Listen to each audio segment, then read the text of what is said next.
Begin the Gemara today, the new Perek, the seventh Perek of Masechta Yevamos, Perek Almana L'Kohen Gadol. So the Mishnah here is going to speak about the halacha of achilas truma, eating truma, b'negei to a woman that gets married to a Kohen Gadol, and other halachas b'negei to who is allowed to eat truma besides the Kohen himself. Sagt the Heilige Mishnah, Almana L'Kohen Gadol, Grusha v'chalutza L'Kohen Hedyet. An almana that gets married to a Kohen Gadol, which is of course forbidden, and similar with a grusha and a chalutza, which is forbidden to get married to a Kohen Hedyet. So when she gets married to a Kohen Hedyet, she becomes a halala, and she herself can't eat truma. But now the thing is, she didn't only get married to him, she brought in possessions with her. What did she bring in with her? Hechnisa loi avdei milug va'avdei tzaim barzel. She brings along her servants with her, and there are two different categories here. One is called Avdei Milug, and the other is called Avdei Tzaim Barzel. What's the difference between Milug and Tzaim Barzel? So Avdei Milug is when she has her own possessions that she brings into her husband's, when she gets married to her husband, and it remains hers. They belong to her, and the husband uses them. You can take benefit of it. It's not only by avodim, but it's by anything, by any properties or by any objects where the husband could use it or eat the paytas of it. But it totally belongs to her. And what happens when the husband passes away or divorces her? So then the husband just gives her back the fruits, or not the fruits, sorry, the property or whatever object it is, as is, and she takes it. It's always hers and that's it. The husband was just using the paytas of it while she was married to him. That's milug. The term milug, by the way, means when you pluck out. So it's like the husband is plucking and taking paytas for himself, the usage of these things, but the thing itself belongs to her. So over here, Avdei Milug, she brings in these servants, and these servants belong to her, but the husband has the right during the time when she's married to him to use these servants for himself. Avdei Tzaim Barzel is a different story. Avdei Tzaim Barzel is when a woman brings in any of her possessions into marriage, and she writes into the ksubah. She writes into the ksubah what the value of those properties are today, the day they get married. Let's say the value is $1,000, and the husband takes responsibility that if he divorces her or he passes away, he's going to give back this value of what it is today, $1,000 to her. So if the value goes up, so then the husband gains because he only has to give back $1,000. If the value goes down, then the husband loses. He has to give her the value that it was, $1,000. So that's the responsibility that the husband is called. The reason it's called Tzaim Barzel is because the term Barzel means it's iron. Iron means that it's like set. It's sign. This was many times shepherds would take sheep to take care for their owner, and they would make this similar kind of a deal. I'm taking your sheep, and I'm going to return it to you in the value that it has today. If the value goes up or down later, I take the responsibility for the value that it is today. That's the story with these Tzaim Barzel. It's a special deal. It's written into the ksubah itself that the husband takes that responsibility.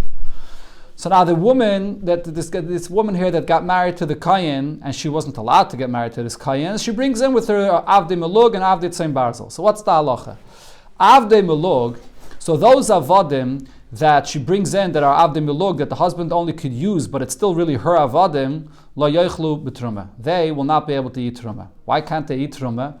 This woman herself can't eat truma. She wasn't allowed to get married to this Kohen, she becomes a halala. So if she herself can't eat truma, so therefore those avodim that she owns also can't eat truma. The Gemara will explain this more. There's a few opinions in this in the Gemara, but that's a simple explanation.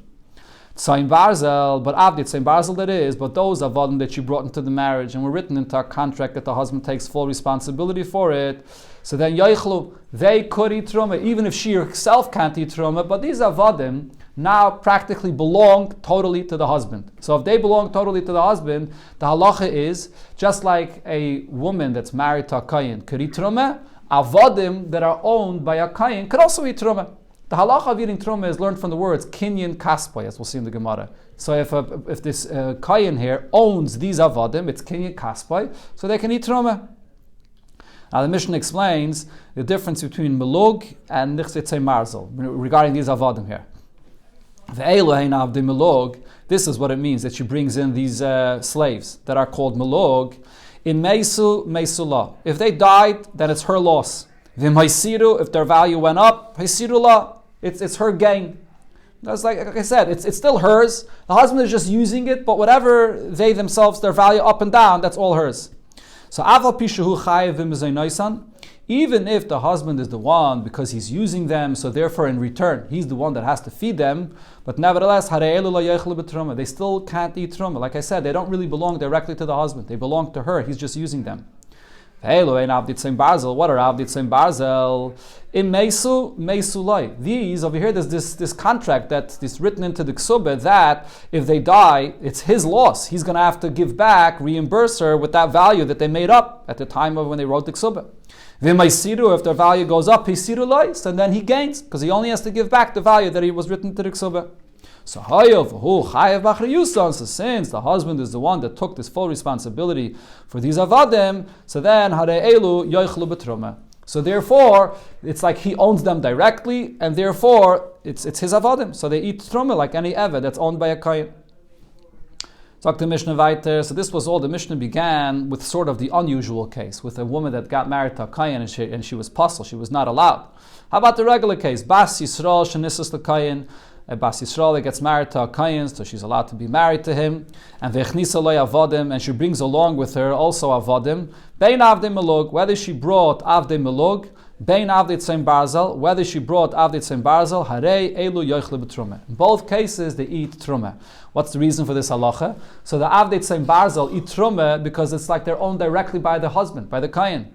But even avdei melug, as we'll see in the Gemara, even though the avdei melug really belonged to her, and the husband is just using them, but the halacha is when a kohen owns a isha, and that isha buys something else, or in this case buys avadim, so the secondary ownership of the husband, the kohen, it's not a direct ownership, because again, he owns the woman, and now the woman owns avadim, those avadim can eat trum as well. The Gemara is going to bring a pasuk to as a source for this.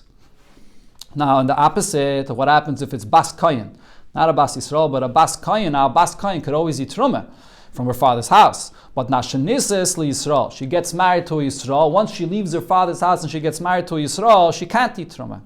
And Vechnisa loy avadim, and along with her from her father's house, she brings her slaves, Bein avdi melug, bein avdi tzoim barzel, whether she brings it into marriage as melug or as tzoim barzel, hareelu lo yechle b'truma. They follow her, and their status also changes together with her. If she can't eat truma when she gets married to Yisrael, so to her avadim can't eat truma as well.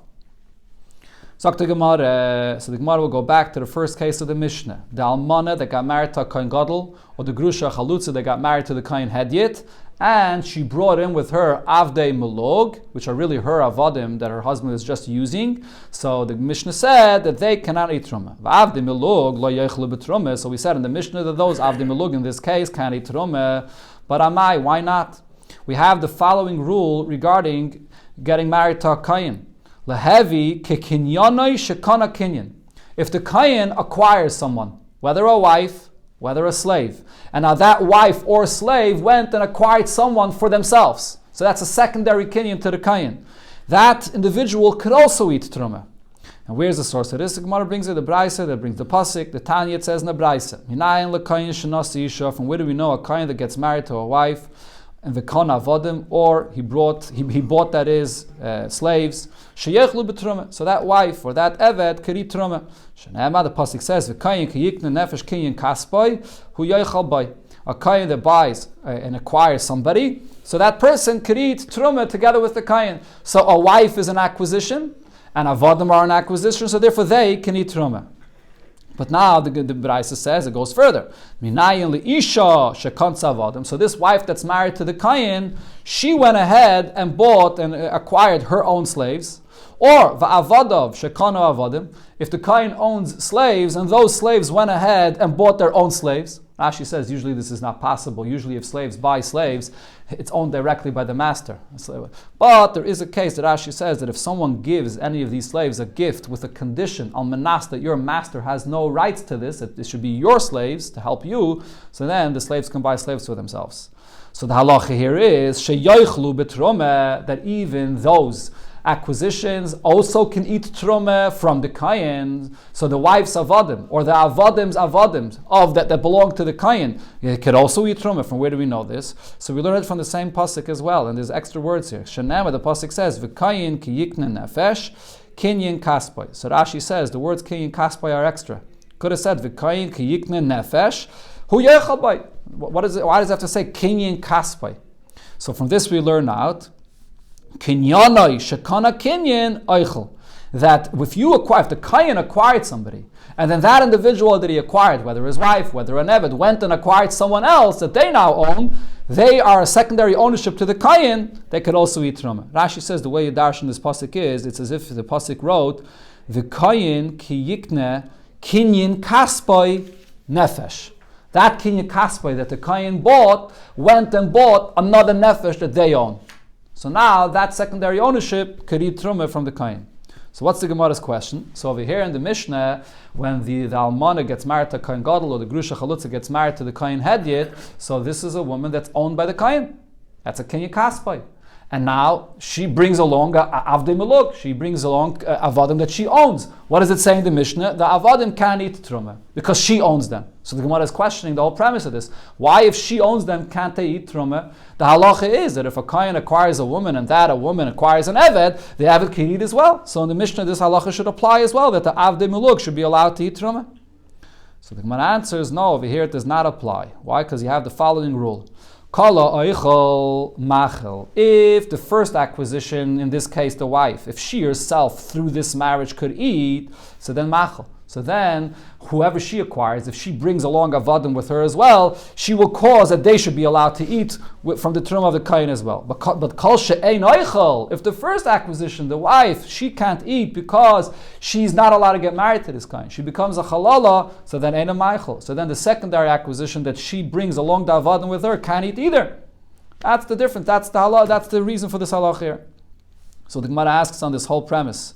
But v'lo, is this not going to be the case? That even if the one that can't eat, that you have a case where there's one person that he cannot eat trumah, but he causes others that they should be allowed to eat trumah. And the Gemara shows where you see this. You have a kohen that he himself is an adol. He had no bris. Let's say his brothers, like we learned in the previous perek, they died and they couldn't make a bris for him. So the kohen himself can't eat truma. He's an adol. Or v'cholat tmeim, a kohen that's tameh and he can't eat truma. She'ein oichlin, but umachilin. But if this kohen that can't eat truma himself, he owns a slave, or he got married to a wife, the slave that he owns or the wife that he married will be able to eat truma. So let's say the same thing over here. This wife of the kohen can't eat truma because she's possible, she becomes a halala, but the slave that she brings along, there's a drasha on that the kinyan that your kinyan brought should be allowed to eat truma, even if the wife herself can't eat. So the Gemara says, no, there's no comparison here. Hasam pumayu kovluhu. Over there, the fact that the kohen himself can't eat truma when he's a oral or is a tameh, it's not the pshat that he has no shaykhs to the truma. It's a technicality that his mouth is hurting him, that he can't put the truma into his mouth. It's an expression. But what this means is that this kohen, he's really a kohen, and truma belongs to him. But because he's an oral, so technically there's a condition that he can't eat truma without having a bris. Or if he's tameh, so at this point when he's tameh, he can't eat truma. But the etzem, he's a person that can eat truma. So therefore, if he owns someone, if he marries a wife or an eved, gets an eved, they'll eat truma as well. Whereas over here, this woman that married the kohen, she becomes a halala. A halala, she never gets the rights at all to eat truma. So therefore, the eved that she brings along, that she owns, the eved milog, will not be able to eat truma. Frag the Gemara, but you do find another case where it's not just a technicality, and still you see that a person that cannot eat truma causes someone else to eat truma. V'harei mamzer, but it comes to a case of a mamzer she'ein oichel, he cannot eat truma, but umaichel. He can cause someone else to eat truma. What's this case that we're speaking about? So Rashi says this is the case of a bas Yisrael that got married to a kohen. What's the halach of a bas Yisrael that got married to a kohen? So she can eat truma with the kohen, but what happens now if her husband passes away? So the halacha is that if she had children with the kohen, so then even after the kohen passed away, she can continue eating truma. But if she had no children, v'zera einlo, this is in this week's parasha, v'zera einlo, if she had no children with the kohen, so then once her husband, the kohen, passes away, she can't eat truma anymore. So there's a Mishnah here later on Daf Samech Tes that says a case, we're not only talking about her own child, it's even a grandchild. Let's say she had a daughter, and now that daughter with this kohen, and that daughter with this kohen passed away. And now this daughter got married to a mamzer, and she has a grandchild, a mamzer. So this grandchild, a mamzer, comes from this marriage that she had with this kohen. that is enough of a reason that she could not continue eating truma even after her husband, the Kayin, passed away. This grandchild, the mamzer. So the Gemara is using this as an example. So here you see a grandchild, which is a mamzer, and this grandchild is not even a Kayin b'chlal. He's Yisrael. And this grandchild is causing that the mother that was married to the Kayin should be able to eat truma. Should be. Yeah, that the mother can eat truma. So here you see that a person that's not oichel, he himself does not eat truma, but nevertheless there's a cause that the mother should be able to eat truma. I mean, Rashi says that the truth is the detail of mamzer is not relevant to this whole case. You could say the same case even without making the grandchild into a mamzer, even if the child was just a regular kosher yid. The Gemara is bringing mamzer because that's the case of the Mishnah later. But even if the child was just a plain kosher yid, but he's a grandchild that came from this marriage between this woman and the Kayin. So as long as that grandchild is alive, so she has a descendant from this marriage to the Kayin. So therefore, even after the Kayin passes away, she can continue eating truma. But the point is, here's an example where you see that you have a child or a grandchild that's not oichel, he does not eat truma, but because of him, his grandmother could eat truma. So how could you tell me a rule that if someone himself does not eat truma, so that he can't be a cause that someone else could eat truma? So in our Mishnah, we should say the same thing. The woman herself that's puzzled to the Kayin cannot eat truma, but maybe the eved that she brings along should be able to eat truma. Okay, but so the Gemara says, no, that example does not apply to here because the rule that we said before is as follows. So Amar Ravina explains, Kinyan oichel ka'amar. What we were talking about is regarding this kayach to eat truma as a result of being acquired by a kayin. And this is what we were saying before. Kinyan oichel machel. If you were acquired by a kayin, whether as a wife or whether as an eved, and through that acquisition you yourself could eat truma, so then machel. So then the secondary acquisition, if that person that the kayin acquired bought an eved, he will also be able to eat truma. But she'ein oichel, if the first acquisition to the kayin, the wife, she herself is puzzled and she can't eat truma, then ein a meichel. If she goes and acquires an eved, in this case she brought in an eved melog, he will not be able to eat truma. That's the rule of our Mishnah. On the other hand, over there, by the case of this grandchild that causes the mother to eat truma, has nothing to do with an acquisition. The point of here is it's all within the kinyan. The first kinyan, which makes the relationship between the Isha and the Kayin, has to be strong enough to affect the secondary acquisition. But if the first Kinyan is so weak that she herself can't eat, so it's not going to affect that the secondary acquisition will be able to eat. But by the case of the Mamza, it's not a matter of the Kayach of the Kinyan. It's a different halacha that if you have a descendant from that marriage of the Bas Yisrael to the Kayin, so then you could still eat Truma. Nothing to do with a Kinyan. Of course, it's a marriage. The Kedushin takes effect. Yeah, the Kinyan is Chal. It's a marriage, even though it's possible, and she can't eat Truma, but it's a Kinyan. Now, Rava says a different shot. Midday Raise, the truth is that because she's an acquisition of this Kayin, she is married, even though she herself can't eat, but the truth is that Midday Raise Mechalachli, the Avadim that she brings along should be able to eat. Because there's a separate pasuk for that the secondary acquisition could eat, and it doesn't matter if the first acquisition could eat or not. But the reason why the avodim that this isha brings along in the marriage can't eat, it's a gzeirim midrabanan. What's the gzeirim midrabanan? Kedei taimar, in order that this woman should come and say, Ani eini echeles. Look, I can't eat. Avadai eina noichlin. My avodim can't eat either, and therefore she says to herself, Zayin hi etzloi. This woman, referring to herself, I'm only a zayna. I'm not really legitimately married, that is, to my husband. Chachamim wanted that she should realize that her marriage is possible, and she's not legitimately married to him, and therefore she should get herself divorced from him. How's she going to realize this? If she's going to be married to him, even if she herself can't eat truma, but her eved could eat truma, so she's going to say, okay, the marriage is takaposel, that's why I can't eat truma. But look, my avadim can eat truma, so that proves that this is a legitimate marriage. And the truth is that it is a legitimate marriage. I mean, minat Torah, the marriage takes effect. It's possible, but the marriage takes effect. So Chachamim were geyser that the Avadim should not be able to eat Trumah, so she should think to herself that the marriage did not take effect, and that she's a Zaina, and nobody wants to live like a Zaina, and therefore she'll leave her husband. That's so this basically to motivate her to leave her husband, we didn't allow her Avadim to eat Trumah. So therefore what happens, Hilkach Asila Fuka. So he's going to come to divorce her, she's not going to want to live with him. Ravashi also says there's a Gzeira Midrabanan, but there's a different Gzeira here. Why can't these avdei malug that come along with this isha that's possible to the kayin eat from this truma? Gzeira, because here there's a gzeira, shemet tachil la'acha misa. If we allow these avodim to eat while she's married to this kayin, what happens when her husband, the kayin, passes away? She may continue feeding her avodim truma. Therefore, even now when she's married to him, she can't give them any truma.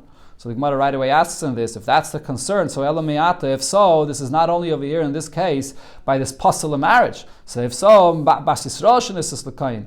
Any bas yisrael that marries a kayin also loy tachel. Don't allow the woman to give her avodim truma because gzeira shem b'tachel achamisa. After the husband passes away, she may continue giving the truma to the avodim. Rashi here says that this gzeira that the Gemara is saying here is only b'nigeya to the avodim that are nichsei melug, not b'nigeya to the avodim that are nichsei tzayim barzel, because the avodim that are nichsei tzayim barzel are really owned directly by the husband. So those avodim will understand that after their husband, which is like their master, passes away, they can't eat truma anymore. But if these avodim that are owned by her, and the husband is just using them, and the husband passes away, the kayin passes away, she will think, look, they were mine before, and they ate truma. So even now that the husband passed away, they're mine, but they could still eat truma. She has kids? Even, no, she does not have kids. Right? She does not have kids. The emphasis is, even if she has kids, she herself could continue eating truma, but the avodim, I don't think so. They can't eat truma, because they were only allowed to eat truma because they were a secondary kinyan to the kayin. But after the kayin passes away, they can't eat anymore. So the point, but the Gemara is asking, why don't we make this gzeira always, by any time a isha brings in avodim to the marriage? Why only here by an almana or a grusha v'chalutza l'kayin hedyet?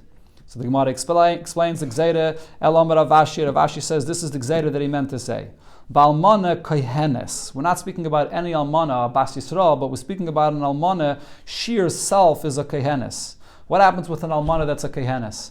So if this almana that's a kohenes, let's say she was married to a yid. As long as she was married to a yid, she wasn't allowed, a Yisrael that is, she wasn't allowed to eat truma. But now this almana kohenes goes back to her father's house and she could eat truma.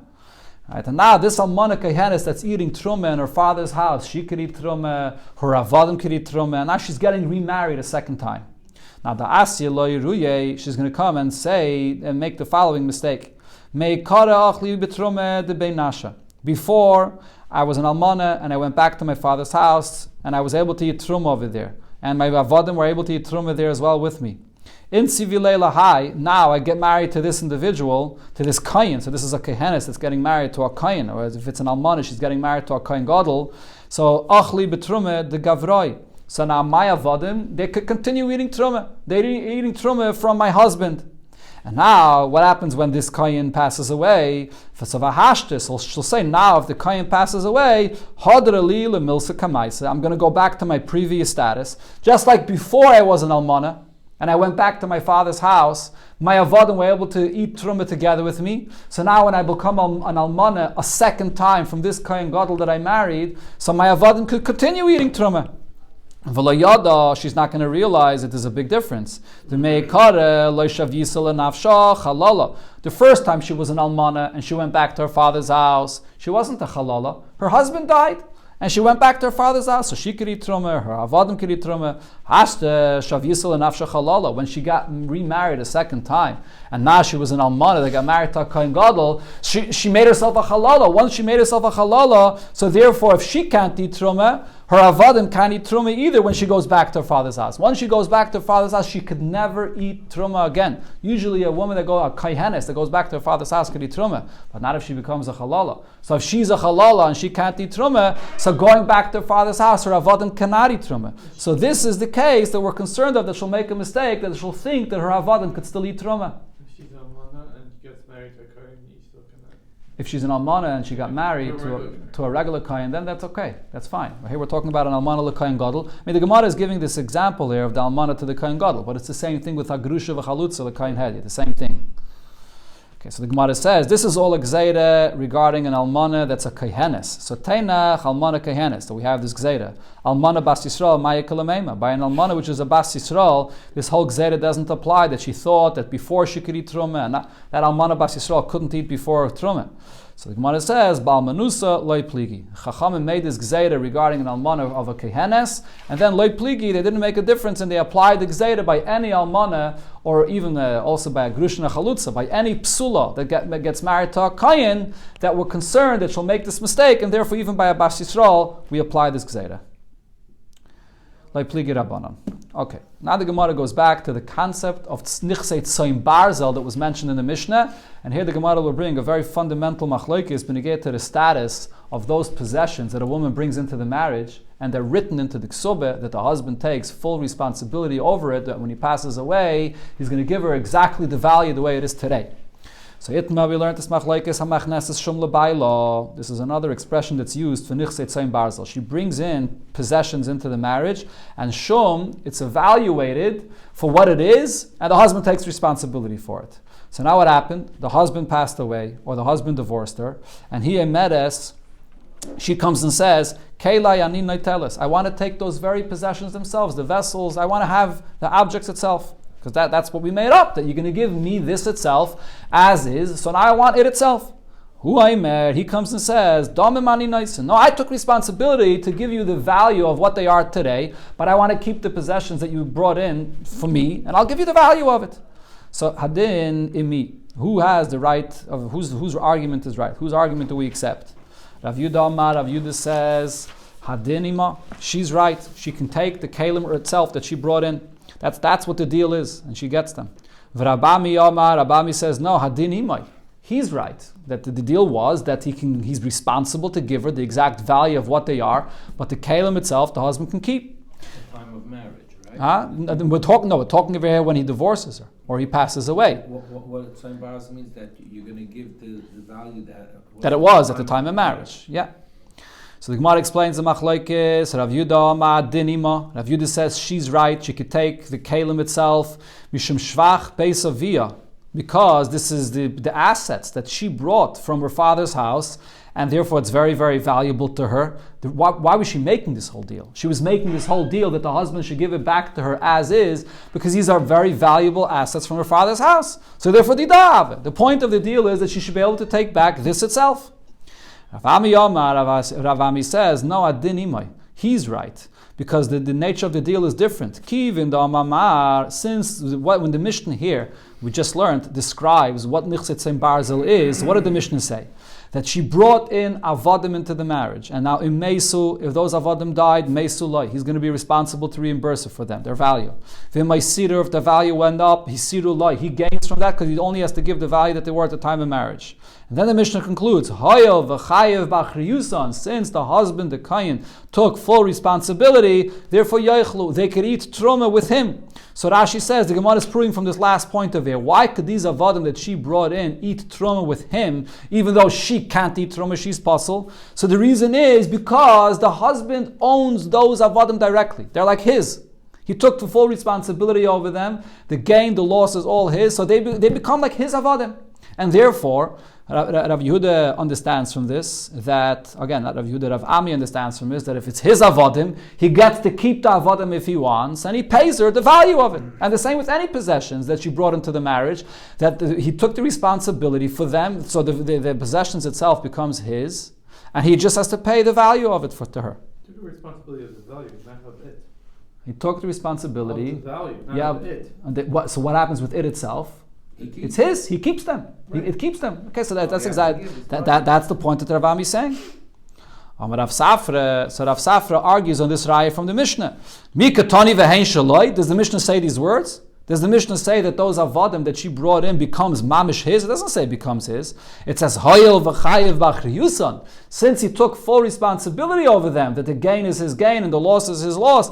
Maybe it's just that level of responsibility that makes a strong connection between these avodim and him, that they could eat truma. Not because they become his, that if he dies or divorces her, that she won't get them. It just says that it's his responsibility, but it doesn't say that it's his. But we could still say, like Rav Yehuda said, they don't belong to him. If he passes away, she can go and collect them themselves and take them to herself. But if they went up in value, So she'll have to give him. She'll have to give him back. She'll have to give him back that difference. Yeah. So the Gemara, wait a minute. So now the Gemara wants to understand this thing itself. if the Kohen takes responsibility for these avodim, is that enough of a reason that they can now eat truma with him? Do I say that if a Kohen takes responsibility over something, so now that individual could eat truma? But what now we learned in the Mishnah, Yisrael shesacha para mikayin, a yid that rents a cow from a Kohen. So it belongs to the Kohen, but when a Yid rents this cow, the Yid takes responsibility. What's the halacha of a seicher? A seicher takes responsibility for gneva v'aveda. If it gets stolen or it gets lost, he has to reimburse the owner. So the halacha here is, harezeh yachilena karshine truma.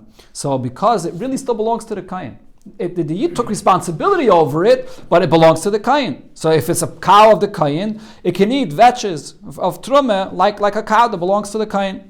If it's the reverse, Kohen shesacha para Yisrael, a Kohen that rents a cow from a Yid and he takes the responsibility over it, that if it gets lost or stolen, that he's going to reimburse. And so now even more, the Mishnah says, Afal pishim b'zaynei olav, he's the one that has to feed these cows. Lo yachilena karshini truma. He cannot give to eat vetches of truma to these cows that belong to the Yisrael. So what's the Gemara proving from here? So you see that the Kohen takes responsibility for these cows, but that's not enough of a reason that they can eat truma, because they're not his. He doesn't own them. So going back to our Mishnah, when it says in our Mishnah that a Kohen that has the avodim that his wife brought in, and they could eat truma, these avodim tzoyin basil, so l'chayda, we would have to say the reason is because they actually belong to the Kohen. It's not enough to say that the Kohen just takes responsibility over them. Responsibility is not enough of a reason to eat truma. Says the Gemara, wait a minute, there's no comparison between these two cases. V'tizbira, is there any comparison here? They were talking about a renter. A renter, it takes a lower level of responsibility if it gets stolen or if it gets lost. So that's not really full responsibility. That's why you can't give them to eat any truma. But by itself, if there's any einus that takes place, there's something that's not even the Kohen's fault, if they get weaker, benifchas, the value goes, benifchas dameh, the value goes down. Mi mechayiv, does a renter take that kind of responsibility? Whereas in our Mishnah, what happened in our Mishnah? The Avdei Tzayin Barzel, the husband, the Kohen, took full responsibility for anything that happened. So that's a much stronger responsibility. So therefore the Gemara says, Halidam Yala L'Seifa. Our Mishnah would be compared to the case that it says there in the Seifa of that Mishnah. And exactly like in our Mishnah. Yisrael Shesham Param Mikayin. A Yisrael that took a cow from a Kohen, and the deal that they made was they evaluated the value of the cow on that day when he takes it to use from the Kohen, and he took full responsibility that he's going to return it to the Kohen as is, whatever the value is today. So then he can't give any truma to it, because now this level of responsibility becomes the Yisrael's. A Kohen that takes a cow from a Yid and he takes full responsibility, they evaluate it and he takes full responsibility, so then so he could give vetches of truma to this cow because he took full responsibility. So here I see that even though this cow does not belong to the Kohen, it's just a very strong and full level of responsibility. That's enough that you can eat, that you can give truma to these cows. So it's the same thing in our Mishnah. The fact that you can give the truma to the Avdei Tzayin Barzel does not prove that it belongs to the Kohen. It just shows that that level of responsibility is enough that he's allowed to give them truma. Yosef Rabbi and Rav Yosef. Rabbi and Rav Yosef were sitting b'shili pirkei de Rav Nachman at the end of the shiur of Rav Nachman, and the Yosvi v'ka'amri, and they were sitting and they were saying, Tanya kavasei de Rav Yehuda. We learned in the Braisa of Rav Yehuda that she gets the kelim itself. And V'tanya kavasei de Rabami, and we learned like Rabami that she does not, she cannot take the kelim itself, and he just gives her the value of it. Tanya kavasei de Rabami, we learned like Rabami, so it says in the Braisa, Avdei Tzayin Barzel, with these avodim, Evet Kanani, that she brought into the marriage, Tzayin Barzel, Yotzin b'shein v'ayin. So they will leave their master b'shen v'ayin. This is the halacha by Evet Kanani, that if the master of an Evet Kanani knocks out his tooth and knocks out an eye, he goes out free. So it's the same thing over here. This Evet goes out free if you knock out an eye and a tooth. But to who though? Who knocked out his eye and tooth? Only if the master did so. What does it say? Le'ish. If the man, the husband, is the one that knocked out her eye or tooth, or the Evet's eye and tooth rather, so the Evet goes out free. Avaloi le'isha. But not if the woman knocked out the eye or the tooth. So what do you see from this? That we see exactly like what Rab Ami said, that he's the real master. Not only responsibility, he owns the Evet. So therefore, if he knocks out an eye, he'll go free. If the woman knocks out an eye, he does not go free because she's not the owner of these Evet. Okay, so that's clearly that the husband gets to keep. the Nichsei Tzayin Barzel. On the other hand, Tanya Kvasei Rav Yehuda, we have a brayso that says clearly, like Rav Yehuda, that she could take her kalim back. Because it says, Amachnesas Shum Lebaila, if she brings in and they evaluate the Nichsei Tzayin Barzel, and the husband takes responsibility. So now, Imratza Baal Limkar, if during the time of their marriage, the husband wants to go and sell any of these Nichsei Tzayin Barzel, La Yimkar, he doesn't have the right to sell it. Why not? This is exactly like what Rav Yehuda said. Because she can demand, I want to have my items back itself. If we say like Rab Ami, that he just pays her the value for it, why can't he sell it? So here you see clearly like what Rav Yehuda said. And not only this, you have a similar thing, not that she brought in possessions into the marriage and then the husband took responsibility for it. He himself gifts her different things and he says, I'm giving you these gifts and I take full responsibility that I'm going to give you the value of this. If I divorce you or if when I pass away, you'll get the full value for this. So if he wants to sell this, he's not allowed to sell it. She has the right to demand to take these items themselves. If any of them did go ahead and sell it and sold it leparnasa for the reason of parnasa, because Rashi says that's just orchid the milsanak. They needed money, and any of them went to sell. In other words, the point over here is that even though the husband wasn't allowed to sell it, but he went and sold it anyways. So the Gemara says, the Mishnah says, that it says, this is a story that happened by Rab Shimon Gamliel, v'amar, and Rab Shimon Gamliel said, Habal maitzi miyad alakuchais, that if the husband went and sold it and he didn't have the right to sell it, so then the husband will have the right to go and tell the buyers that this whole sale is null and void, and he can take it back from them. So Rashi explains that, needless to say, that the woman, if the husband passes away or the husband divorces her, the woman can go to the buyer and say, this item belongs to me now. I have a deal with the husband that if he passes away or if he divorces me, it belongs to me. But even in the reverse, even if she passes away, the husband could now go and to the buyer and say, yes, I sold it to you, but it was an illegitimate sale, and I'm asking you back from it. Now I yashin my wife, and I have the right to come and ask you back for this item itself. That's how Rashi explains this Gemara. There are different pshatim over here. Okay, but what's the point? You see clearly in this brayse, like what Rav Ami said, that that again, like Rav Yehuda said, that she can take the item back for herself. Therefore, the husband can't sell it. So the Gemara, Amar Rav Nachman, Halacha Rav Yehuda. We paskin like Rav Yehuda that she could take it back. Amar Rav Nachman. So Rav asks Rav Nachman about this. Why do you paskin like Rav Yehuda? But v'tanya kvasei de Rav Ami. Don't we have a brayse that says like Rav Ami?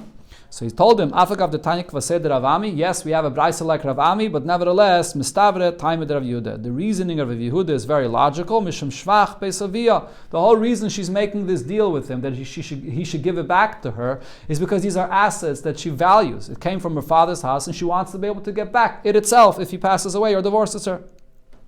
The Gemara brings the story that happened. She brought into the marriage an expensive cloak from fine wool, and they wrote it into the ksubah, nichsei tzayin barzel, that the husband takes full responsibility to give it back to her in the value that it is. Shachiv, now the husband passed away, so she should be able to take back this cloak, right? But what happened? Shaklua yasmi, the children, the Yisayimim, went and took it, uparsua amisne, and they spread it over the body, the dead body, her husband. So now, once she spread it over the body, it becomes like tachrichim. These are shrouds that are used for a dead body. And so the Rava says, Amar Rava kanye misna. So once it was spread over the body, he acquired it, and you don't give it back to the woman anymore. So Rashi over here brings, the halacha is, b'negei to tachrichim, the tachrichim of a mace are asur b'hana. Just like kachim, that are asur b'hana. So once it's being used, the Rashi brings a pasuk here for this. Once it's being used for the tachrichim, so she can't take it back anymore. That's it. So Amalei nanoi berei de Rav Yosef berei de Rave l'Rav Kahane. So he asked about this. But v'ha'amar Rav Nachman halacha k'Rav Yehuda. Didn't Rav say in the name of Rav Nachman that we paskin like Rav Yehuda, that these nichsei tzayin barzel, she has the right to collect it itself back. So if this cloak really belongs to her, how could they go and make something that belongs to her asabana? Could Reuven go and take an item that belongs to Shimon and Aseret Ba'ana, be makdish it to Hector? She can't do that. So just because they threw it over the dead body, they can make it Asa Ba'ana. How can they do such a thing? It belongs to her. So he answered him, Amalei, Milay Maida Rav Yehuda, even Rav Yehuda that says that she has the right to collect her items itself, but doesn't Rav Yehuda agree, the Mechusa Gevaina, that this still lacks collection? Yes, she has the right to collect it itself, but she still didn't collect it. She has a koyach of a shibud to go ahead and collect it, but she still didn't collect it. And therefore, v'kivin the mechusa gevaina, so since it was not yet collected by her, b'reshusei koi, so currently it is in the possession of her husband and in the possession of the Yisayimim, the Yarishim of the husband, and therefore they do have the koyach to aseret bahana when they threw it over the dead body. And the Gemara brings an example for this. We had this before in the Gemara here. Rava l'taimei, and Rava follows her reasoning. The Amar Rava said, and this is a statement of Rava that's speaking about a person that borrowed money. And so you have hektish. So what happens if the borrower, so he showed the lender, again, there was a mashkin here, that he said that you can come and collect, the borrower said you can come and collect from this possessions, from this field, or from this house, from whatever it is. And then what does he go and do? Hektish. He goes and he's makdish at the hektish. And Rashi says it has to be a hektish of kedushas aguf. Or chametz. Or let's say you had a yid that borrowed money from a guy. And this borrower, again, he tells the guy, you can come and take from this chametz. Okay, and Rashi says, we're talking about chametz, which is in the it's in the house of the yid. It's not in the house of the guy. And the shichrun, or let's say this borrower owned an eved, and he tells the lender, it's this eved you could collect your loan from. And so what happens? But he freed the eved. He went and freed the eved. Mafkiin midei shibud. So whether it's the hektish, whether it's chametz, and now Pesach passed, and then because Pesach passed, it becomes chametz she'ava oliva Pesach, because this was still in the possession of the yid, or shichrun. This guy went and took this eved that he told the lender that you can collect from here, and he freed him. Mafkiim b'dei shibud. They're mevatel. They annul the whole shibud. So what do you see from here? Even though the lender had a shibud on these items, but nevertheless it's only a shibud. It's not. He didn't collect it yet. It's not a full ownership. So because it's only a shibud, if you have the ability to be makdish it, or the chametz is going to aser it, or you could free this evet, and the lender will lose. So the same thing over here, the Gemara is saying that even though the woman has the right to collect these kalim themselves, in this case this cloak of fine wool, she had the right to collect it itself, but it was only a shibud, and therefore if the Yisayim went and threw it over the dead body, it became asabana, and once it became asabana, she will not be able to collect it anymore.